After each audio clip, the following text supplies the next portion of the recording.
Aling Sonya, pabili po ako. O, Bebang, anong bibilin mo? Ano kayang bibilin ko rito? Ay, ayun! Dami mo! Gusto ko yun! Kasi hindi ko pa ito natitikman! Aling Sonya, magkano po itong gummy worm? Piso isa lang, Bebang. Magkano bibilin mo? Piso isa? Ang mura naman. Aling Sonya, bibili po ako ng 20 pesos na gummy worm. Okay, wait lang. Kukunin ko.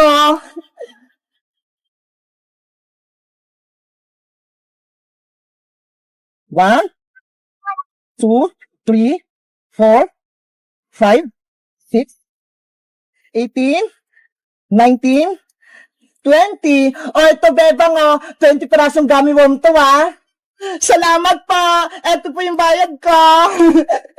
Salamat din. Wow! Ang lambot naman itong gummy worm na to. Panigurado masarap to. Bebang, ano yung hawak mo? Bayang, bumili ako ng gummy worm. Eto ho, ang cute, mukhang masarap. Ano? Bumili ka ng gummy worm? Hindi mo ba alam? Hindi nakakain yan. Hala, bakit naman, Boyong? Masarap nga daw to eh. Kasi, ang gummy worm, gawa sa pinatuyong uod. Yung anak ng paru-paro, kahapon nga may nakita ako eh.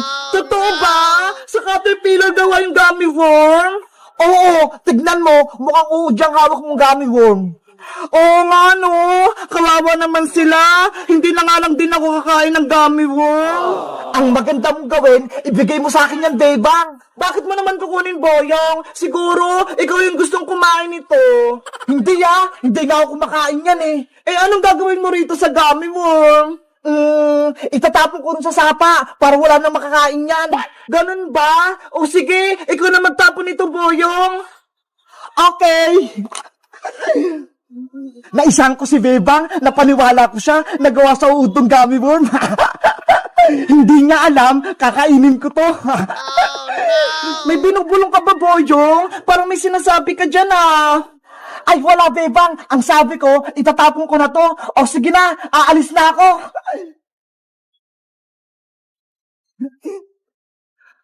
Ayun, wala na si Bebang. Hindi niya na ako makikita. Kakainin ko na tong gummy worm. Hi, Bayang Butike! Akala mo, mautakan mo si Bebang, Princess, anong ginagawa mo dyan? Pinagmamasdan kita. Kanina pa, kakainin mo pa yung gummy worm ni Bebang, Ang sama mo talaga. Princess, huwag kang maingay. Niloloko ko lang si Bebang para hindi niya kainin tong gummy worm niya. Tignan mo, binigay niya sa akin to. Gusto mo, maghati tayo? Idadami mo pa ako sa kalokohan mo? Akin na yan! Hoy, Princess! Akin yan! Bebe! Si Bayang Butike, hindi makakatikim ng gummy worm! Ano ba yan? Ito lang natira sa akin. Bebang! Napawi ko na yung gummy worm mo mula kay Boyong! Princess! Sabi ni Boyong, gawa daw sa uod yan! Sinungaling lang si Boyong! Gusto niya, siya lang kakain nito! Eto na, Bebang, ibabalik ko na sa'yo!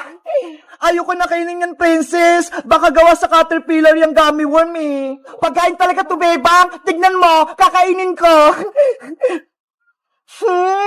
Ang sarap-sarap! Ang tamis-tamis! Tignan mo! Guys, nakakain na ba kayo ng gummy worm? Sabi kasi ni Boyong, gawa daw to sa uod. Totoo ba? Mag-comment lang kayo kung nakakain na kayo nito. Bye-bye!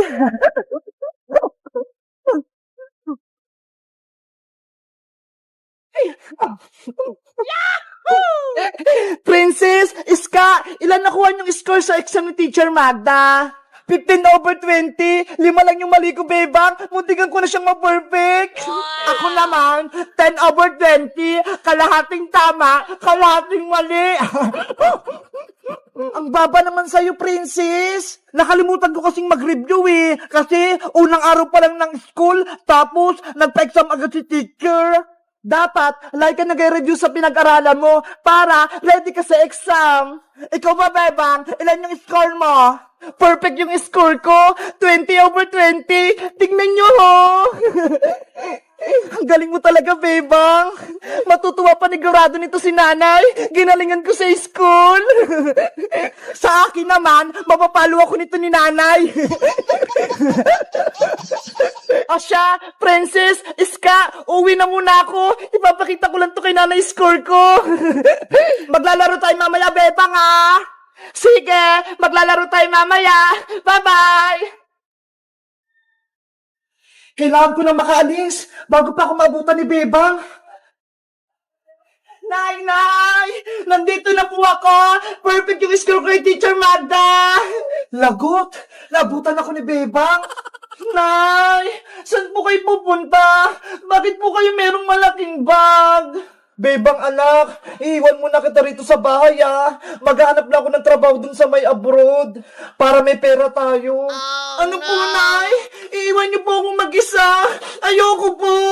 Gusto ko pong sumama sa inyo. Pero Bebang, di ba malaki ka na? Kaya mo nang alagayin yung sarili mo. Kailangan ko pumunta ng ibang bansa para makapagpadala ako ng pera pang paaral sa'yo. Hindi ko po kayang mabuhin mag-isa, Nay. Dito ka lang, Nay. Kahit maghirap tayo, masaya pa rin po ako. Basta magkasama po tayong dalawa. Huwag nang matigas yung ulo, Bebang. Malapit na yung flight ko. Lilipad na yung aeroplano.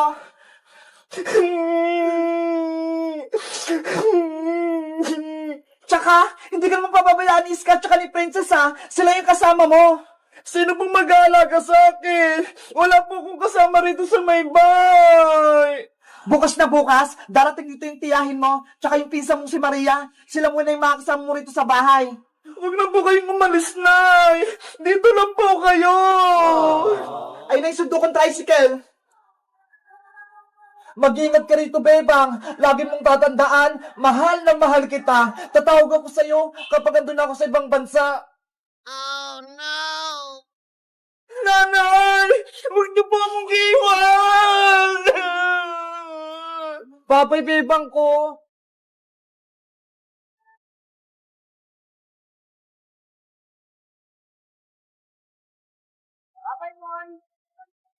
Bye-bye! Nanay!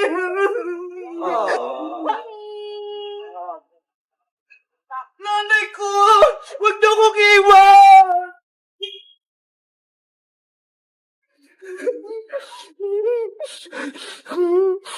Wala na si nanay! Iniwan niya na ako! Kailan kaya si nanay babalik? Mamimiss ko siya!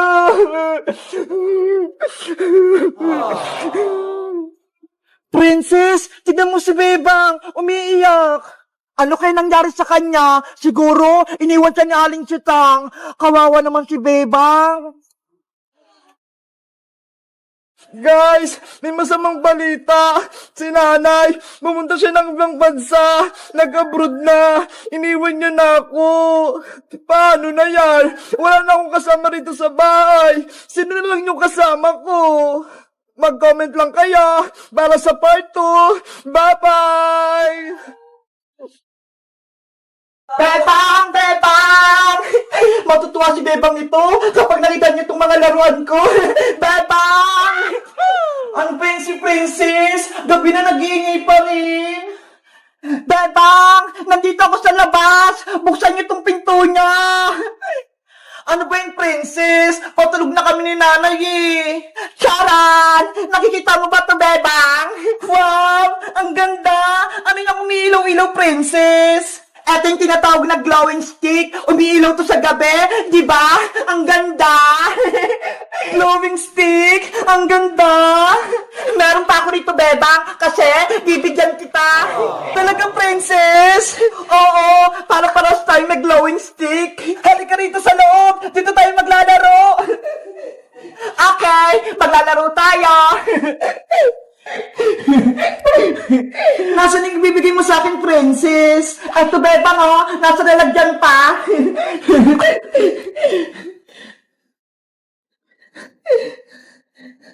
Wow! Ang dami pa nga! Itinira ko yung para sa'yo para masubukan mo rin maglaro ng glowing stick. Salamat, Princess,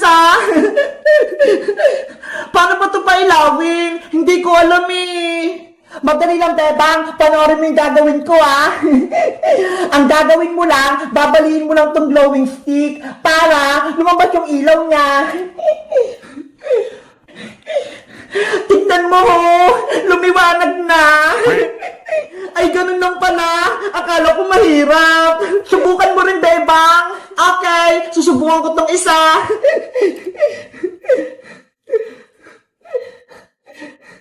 Ayun, umilaw na. Kaso, mahina. Kasi nakabukas pa yung ilaw nyo eh. Dapat sa madilim para makita yung liwanag ng glowing stick. Patay mo yung ilaw, princess, para gumana tong glowing stick. Okay. Pagbilang ko 3, papatayin ko na ha. 1, 2, 3. Princess, tignan mo ho. Lumiwanag yung mga glowing stick. Sabi ko sa'yo, Bebang eh. Ang ganda ng laruan mo, princess. Pwede gamitin sa madilim. A few moments later. Bebang! Gabi na, matulog na tayo. Nasaan si Bebang? Bakit patay yung mga ilaw? Bebang! Halika na! Au! Au! Ano yun? May mga umiilaw. Bebang! Ikaw ba yan? Bulaga! Ah! May multo! Si Aling Sitang tumakbo, natakot. Kaya nga eh, hindi tayo nakilala ni nanay. Bebang, buksan mo na yung ilaw dyan. Okay. Huli kayo, Princess, Bebang. Lagot, si nanay. Kayong dalawa pala yung mga nanakot sa akin. Lagot kayo sa akin ngayon. Aray ko, nay. Oh no! Aling Sitang, ang sakit! Mga pasaway kayo? Tinakot niyo ako? Akala ko nimumulto na ako rito sa loob ng bahay ko? Sorry po, Nay! Sinusubukan lang naman po namin tong laro ni Princess na glowing stick eh! Bakit lang naman po yun, Aling Sitang eh! Pinalo niyo po kami ni Bebang! Walang prang-prang sa akin! Umuwi ka na, Princess! Bago pa kita isumbong sa nanay mo! Opo! Princess, bukas na lang tayo ulit maglaro ha! Sige, bukas na lang ulit tayo maglaro, Bebang! Bye-bye na! Guys, may laruan si Princess na glowing stick! Ito ho! Kaso, hindi naman masyadong maliwanag. Ano kayang gagawin namin? Nakapaglaro na rin ba kayo nito? Anong kulay? Mag-comment lang kaya! Bye-bye!